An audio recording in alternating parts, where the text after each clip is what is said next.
Jubilee election में शुरू से हम बोल रहे हैं अच्छा कैंडिडेट को दिए नवीन यादव को, और इसके ऊपर चीफ मिनिस्टर हो, पीसीसी प्रेसिडेंट हो, सबको एक सिस्टमेटिक हर वार्ड में किसको रखना, कैसा पोलिंग बूथों को एजेंट बनाना, कैसा घर घर को जाने का, ये सब काम हुआ। और सबसे बड़ी बात है कैंडिडेट अच्छा आदमी है, पढ़ा लिखा आदमी है।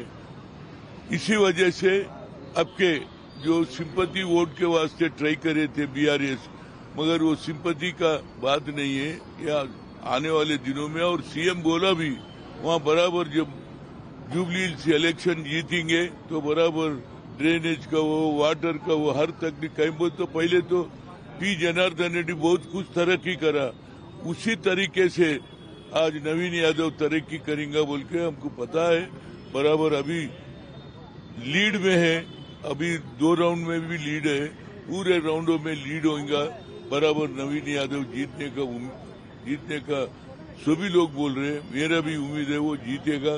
क्यों बोले तो काम करने वाले को वोट डालते हैं, डेवलप करने वाले को। 3 साल एक सीट जीत के बीआरएस क्या करता, बीजेपी क्या करता है। अगर कांग्रेस के पार्टी का जो सरकार में है सब उनको वोट डाले तो वोटों का भी जो वोट डालने वालों का एक विचार है, भाई अब इनको डालेंगे तो क्या करता, सरकार में है तो हमारा डेवलपमेंट होता बोल के अवाम भी, नौजवान हो, खवातीन हो, बूढ़े लोग हो, सभी लोग बराबर कांग्रेस के फेवर में। मेरा उम्मीद है एक 2 घंटे में रिजल्ट आएगा, नवीन यादव जीतेगा। इसके वास्ते बराबर हर वोटर भी सोचे भाई ये 3 साल के वास्ते ये सरकार जाएंगे, हम आएंगे, ये सरकार जाएंगे, भाई सरकार कब आना। अभी 3 साल सरकार के हुकूमत में है, अवाम वोट डाली रेवंत रेड्डी को, तो कांग्रेस पार्टी को जिताने का वोटर डिसाइड करे बोल के पता है। बराबर मेजॉरिटी जीतने फिर मैं आपके साथ मुलाकात करूंगा, जीतने के बाद वोटों के गिनती के बाद फिर एक मरतबा मैं मीडिया से मिलूंगा। Thank you. Naveen Yadav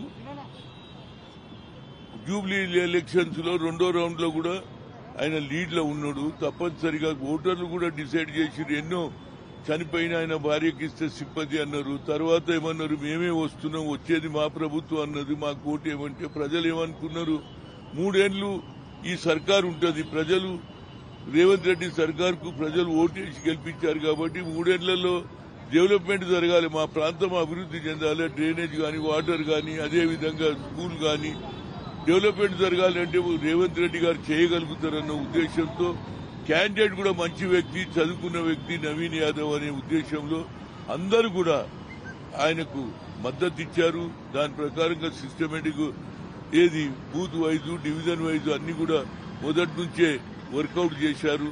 PCC president Mahesh Kumar Goud, దానికి తోడు రేవంత్ రెడ్డి గారు కూడా అష్యూరెన్స్ ఇచ్చాడు, ఈ ప్రాంతం అభివృద్ధి చేయడానికి నేను తప్పనిసరిగా ముందు ఉంటాను, దానికి మంచి డ్రైనేజ్ కానీ అన్ని వ్యవస్థలు బాగు చేస్తానని అష్యూరెన్స్ ఇచ్చాడు. ఆ అష్యూరెన్స్ మీద ప్రజలందరూ కూడా నవీన్ యాదవ్ ఓటు చేయాలని ఎప్పుడో డిసైడ్ అయింది. వాళ్ళ 2వ రౌండ్ లో కూడా కాంగ్రెస్ మెజార్టీ ఉంది, తప్పనిసరిగా గెలుస్తాడు. గెలిచినాక మళ్ళీ మీడియాతో మాట్లాడు ఏం చేయగలుగుతాం ఆ ప్రాంతంలో నవీన్ యాదవ్ ఏదైతే ప్రజల ఇబ్బంది ఉన్నదో అవన్నీ కూడా మేము సాల్వ్ చేస్తామని చెప్తున్నాం. Thank you.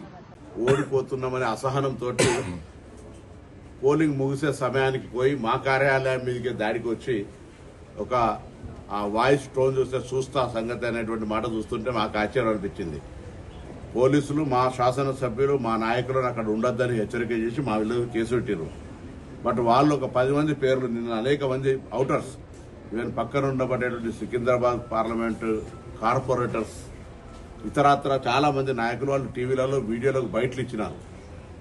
ఇది పరిస్థితి. వాళ్లే అన్ని రకాల ప్రయత్నాలు చేసినారు. అసహనంతో వాళ్ళు ఓడిపోతున్న దానికి కారణం చూపెట్టుకోలేక ఈ కారణం చూపెడుతున్నారని భావిస్తున్నారు. జూబ్లీ హిల్స్ ఉప ఎన్నికల్లో ప్రజాపాలన ప్రభుత్వ కార్యక్రమాల ఆలోచన సరళి గాని, ఆ నియోజకవర్గం అభివృద్ధి ఆకాంక్షించే వాళ్ళు గాని కంటోన్మెంట్ ఉప ఎన్నికల్లో ఏ విధంగా కాంగ్రెస్ పార్టీని గెలిపించినారో జూబ్లీ హిల్స్ కూడా కాంగ్రెస్ పార్టీ అభ్యర్థిని గెలిపిస్తారని చెప్పినారు. కొత్త సానుభూతితోటో లేదా టీఆర్ఎస్ డైవర్షన్ పాలిటిక్స్ చేయడం ద్వారానో మహిళలు వారు ఒక సెంటిమెంట్ వాడుకోవడానికి అన్ని రకాల ప్రయత్నం చేసినప్పటికీ కాంగ్రెస్ పార్టీ తీసుకున్నటువంటి సన్న బియ్యం కావచ్చు, రేషన్ కార్డుల పంపిణీ కావచ్చు, 200 యూనిట్ల ఉచిత విద్యుత్ కావచ్చు, మహిళలకు ఆర్టీసీ బస్ ఉచిత ప్రయాణం కావచ్చు, అనేక మంది ఉద్యోగ నియామకాలు కావచ్చు, వడ్డీ లేని రుణాలు కావచ్చు, రైతాంగానికి గ్రామీణ ప్రాంతాల్లో తీసుకుంటున్న నిర్ణయాలు కావచ్చు, ఇందిరమ్మ ఇండ్లు కావచ్చు, ఇటువంటి అనేక కార్యక్రమాలు ఇంత ఆర్థిక సంక్షోభం ఉన్నప్పటికీ చేయగలుగుతున్నారనేటువంటి ప్రజల ఆలోచన ప్రకారంగా ఓటింగ్ సరళి కనబడుతూ ఉంది. తప్పకుండా ఇది ముందు నుంచి కూడా చెప్తాను, మా ప్రభుత్వం ప్రజలకు అన్ని రకాల అంశాలతోటి క్షేత్రస్థాయి దాకా చేరే విధంగా పనిచేస్తామని చెప్పినాం. ఈ ఫలితం అందుకు నిదర్శనం. తప్పకుండా భవిష్యత్తులో కొంత దుష్ప్రచారం ఏ విధంగానైతే టీఆర్ చేసో ఆ అంశాలన్నీ పరిగణలోకి తీసుకొని మరింతగా గట్టిగా మా ప్రభుత్వం ప్రజల సంక్షేమం కొరకు పనిచేస్తుంది. ఇంత ఒకసారి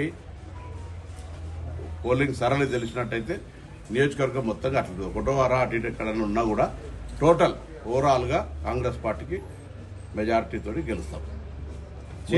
ముందు నుంచి చెప్తున్నట్టుగా బీజేపీకి 10,000 ఓట్లు రావన్నాం.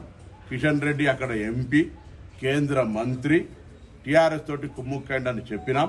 తన పార్లమెంటు గెలవడానికి సహకరించిన బీజేపీకి బీఆర్ఎస్ కు ఈ శాసనసభ సీటు గురుదక్షిణ కింద ఇచ్చిందని ముందు నుంచి అంటున్నాం. ఇవాళ ఓడిపోయాడు కాబట్టి మేము గెలుస్తున్నాం కాబట్టి అంటలేదు, ఇది ముందు నుంచి చెప్తున్నా. దీనికి కిషన్ రెడ్డి గారు జవాబు చెప్పారు. ఇప్పటికైనా ఇటువంటి కొల్యూడ్ పాలిటిక్స్, ఢిల్లీలో దోస్తీ గల్లీలో కుస్తీ ఉండే, ఇప్పుడు ఢిల్లీలో దోస్తీ గల్లీలో దోస్తీ కూడా దోస్తీ అయింది.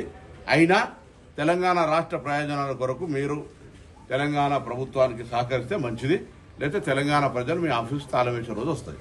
ఉప ఎన్నిక గెలిచినాడు కూడా అక్కడి ప్రజలు అభివృద్ధి ఆకాంక్షించారని చెప్పినాం. జూబ్లీహిల్స్ ప్రజలు కూడా అభివృద్ధి ఆకాంక్షించి మమ్మల్ని గెలిపిస్తారని చెప్పినాం. ఇది కాక ఇంతకుముందు చెప్పినట్టుగా మా ప్రభుత్వ కార్యక్రమాలన్నీ కూడా ప్రజలకు చేరువగా, ప్రజలకు వాళ్లకు కళ్ళకు కనబడే విధంగా సన్న బియ్యం రోజు తింటా ఉన్నారు. నెల రాగానే 200 యూనిట్ల ఉచిత విద్యుత్ అందుకుంటా ఉన్నారు. ప్రయాణం చేస్తే ఉచితంగా ప్రయాణం చేయగలుగుతా ఉన్నారు.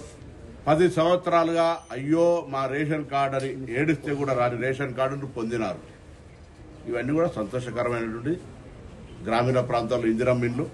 ఇక్కడ 1+1 పేరు మీద ఇంకా ఇతరత్ర స్థలం కొరత కాబట్టి హైదరాబాద్ లో కూడా ఇండ్ల నిర్మాణం మా బాధ్యత. కానీ ఇప్పటిదాకా 5-6 వేల ఓడిపోతున్నామనే అసహనంతో పోలింగ్ ముగిసే సమయానికి పోయి మా కార్యాలయం మీదకి దాడికి వచ్చి ఒక ఆ వాయిస్ టోన్ చూస్తా సంగతి అనేటువంటి మాట చూస్తుంటే మాకు ఆశ్చర్యం అనిపించింది. పోలీసులు, మా శాసనసభ్యులు, మా నాయకులను అక్కడ ఉండొద్దని హెచ్చరిక చేసి మా వీళ్ళు కేసు పెట్టారు. బట్ వాళ్ళు ఒక 10 మంది పేర్లు, నిన్న అనేక మంది అవుటర్స్, ఈవెన్ పక్కన ఉండబడేటువంటి సికింద్రాబాద్ పార్లమెంటు కార్పొరేటర్స్, ఇతరత్ర చాలా మంది నాయకులు వాళ్ళు టీవీలలో వీడియోలకు బయటలు ఇచ్చినారు. ఇది పరిస్థితి. వాళ్లే అన్ని రకాల ప్రయత్నాలు చేసినారు. అసహనంతో వాళ్ళు ఓడిపోతున్న దానికి కారణం చూపెట్టుకోలేక ఈ కారణం చూపెడుతున్నారని భావిస్తున్నారు. జూబ్లీహిల్స్ ఉప ఎన్నికల్లో ప్రజాపాలన ప్రభుత్వ కార్యక్రమాల ఆలోచన సరళి గాని, ఆ నియోజకవర్గం అభివృద్ధి ఆకాంక్షించే వాళ్ళు గాని కంటోన్మెంట్ ఉప ఎన్నికల్లో ఏ విధంగా కాంగ్రెస్ పార్టీని గెలిపించినారో జూబ్లీహిల్స్ కూడా కాంగ్రెస్ పార్టీ అభ్యర్థిని గెలిపిస్తారని చెప్పినారు. కొత్త సానుభూతితోటో లేదా టీఆర్ఎస్ డైవర్షన్ పాలిటిక్స్ చేయడం ద్వారానో మహిళలు వారు ఒక సెంటిమెంట్ వాడుకోవడానికి అన్ని రకాల ప్రయత్నం చేసినప్పటికీ కాంగ్రెస్ పార్టీ తీసుకున్నటువంటి సన్న బియ్యం కావచ్చు, రేషన్ కార్డుల పంపిణీ కావచ్చు, 200 యూనిట్ల ఉచిత విద్యుత్ కావచ్చు, మహిళలకు ఆర్టీసీ బస్ ఉచిత ప్రయాణం కావచ్చు, అనేక మంది ఉద్యోగ నియామకాలు కావచ్చు, వడ్డీ లేని రుణాలు కావచ్చు, రైతాంగానికి గ్రామీణ ప్రాంతాల్లో తీసుకుంటున్న నిర్ణయాలు కావచ్చు, ఇందిరమ్మ ఇండ్లు కావచ్చు, ఇటువంటి అనేక కార్యక్రమాలు ఇంత ఆర్థిక సంక్షోభం ఉన్నప్పటికీ చేయగలుగుతున్నారనేటువంటి ప్రజల ఆలోచన ప్రకారంగా ఓటింగ్ సరళి కనబడుతూ ఉంది. తప్పకుండా ఇది ముందు నుంచి కూడా చెప్తాను, మా ప్రభుత్వం ప్రజలకు అన్ని రకాల అంశాలతోటి క్షేత్రస్థాయి దాకా చేరే విధంగా పనిచేస్తామని చెప్పినాం. ఈ ఫలితం అందుకు నిదర్శనం. తప్పకుండా భవిష్యత్తులో కొంత దుష్ప్రచారం ఏ విధంగానైతే టీఆర్ చేసో ఆ అంశాలన్నీ పరిగణలోకి తీసుకొని మరింతగా గట్టిగా మా ప్రభుత్వం ప్రజల సంక్షేమం కొరకు పనిచేస్తుంది. ఇంత ఒకసారి పోలింగ్ సరళి తెలిసినట్టయితే నియోజకవర్గం మొత్తంగా అట్లా ఒకటో వారా అటు ఇటు ఎక్కడన్నా ఉన్నా కూడా టోటల్ ఓవరాల్ గా కాంగ్రెస్ పార్టీకి మెజారిటీతో గెలుస్తాం. ముందు నుంచి చెప్తున్నట్టుగా బీజేపీకి 10,000 ఓట్లు రావన్నాం.